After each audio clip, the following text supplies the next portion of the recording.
Hive Games is one of the most played Minecraft Bedrock servers. But as many things do, sometimes it gets a little bit boring. And so in today's video, I'm going to be going over not 5, but 10 different things to do when you're bored on the Hive. This video is going to be full of things that make you your boredom on the Hive, ranging from challenges to things that you or your friends may do just for a bit of fun. So without further ado, let's get into it. And so number 1 will work on any of the game modes that include a void. This could obviously be Skywars, Treasure Wars, or the brand new Skywars Kids game mode. But I'm going to go with Skywars because it's probably the most popular one of what I'm about to do. Now, if you're a big fan of the Hive, I'm sure you've heard of this guy. This is evident, and his signature thing is to trap other players. Well, that's exactly what number 1 on this list is. Whether you're brand new or you've tried trapping before, there's many different things that you can do with trapping. For example, in a game mode like Skywars, you can do trap-only kills, which basically means that you have to win a game, but the only way you can kill players is via trapping, which is pretty hard. So maybe you just want to try out some new trapping techniques, such as block trapping, cobweb trapping, and many more. So I suggest loading up YouTube, giving Evident a watch, and trying to replicate some of his different traps. I think it'll be pretty fun. So obviously number 1 wasn't for everyone. You may not want to do trapping. And so for number 2, I've got a challenge for you guys. If you go onto settings and click keyboard and mouse, or controller or touch, whatever you're on, and bring the sensitivity up a little.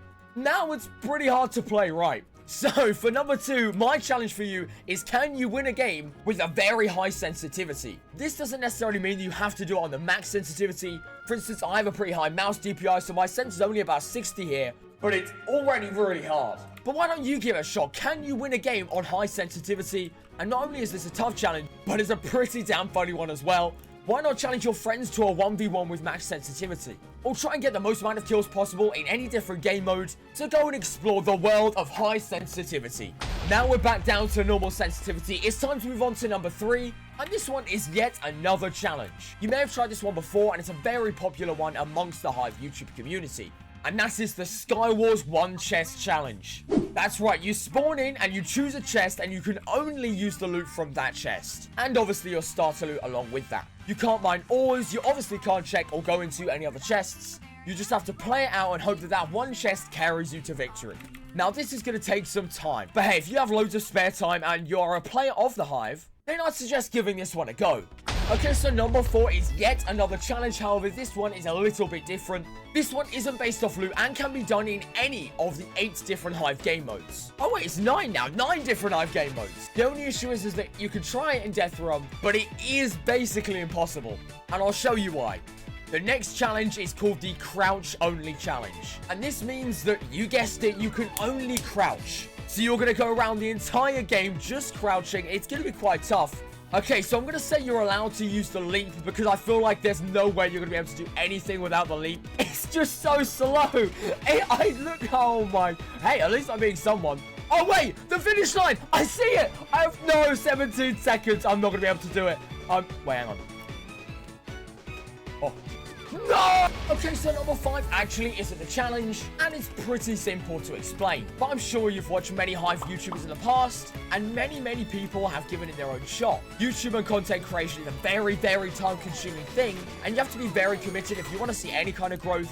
But if you've got a lot of spare time on your hands, looking to have some fun, and build an amazing community, then perhaps you should boot up a YouTube or Twitch account and give Hive content creation a go. Hey, if you end up not liking it, at least you can say that you've tried. On to number 6, and this one is a pretty obvious one, but a lot of you guys probably religiously play Treasure Wars, Skywars, and the popular Hive game modes, but what about the not so popular game modes? You've got the likes of Hide and Seek here sitting on 1,000 players, and obviously right at the very bottom, survival games of 498. Oh, and also as of recording this, 266 players still playing Ghost Invasion. You get what I mean? Any game modes that you don't play much, I'd perhaps give them a shot. So moving on to number 7 on the list. This one is kind of a challenge. However, it's not about the mechanics, the way you move, the loot that you get. The way that you actually play the game is exactly like a normal game. So boot up your favorite Hive game mode and give this one a try. I challenge you to try and get your biggest win streak that you've ever experienced on the Hive. Your current win streak might be 2 or 3. Or perhaps in this challenge, you want to go for a 4 win streak. This one is all about personal bests and not necessarily about you being better than any other player. No matter what your record win streak is, try and better that. Okay, so our final 3 things to do when you're bored on the Hive is all about creativity. And you may be thinking, GM, I'm not a creative person. Well, don't worry, because I've kind of done the creativity for you here. Rally up all of your friends that play the Hive, or even the ones that don't play the Hive, and create your own custom tournament. I'm sure you've all seen custom servers. These are accessible via /CS. And what you could do is play a solo tournament with, let's say, 5 games, and the winner of each game mode gets 3 points, second place gets 2, third place gets 1, and then at the end of the tournament, count up how many points everyone has, and see who will reign victorious over the friend group. One thing you can already tell is that we've done a lot of Hive challenges in this video, or maybe even load up YouTube and type in Hive challenges. See what comes up, maybe give them challenges a go, because honestly, there are limitless challenges that you can try and complete on the Hive. And coincidentally, this is very similar to what fellow Hive YouTuber Danius the Bomb has done himself. And this is our final one on the list. Danius the Bomb is hosting a $500 tournament where you can compete. By the way, I'm not doing this to promote him or anything. I genuinely think this is something that you can do when you're bored in the Hive, and it's going to be pretty fun.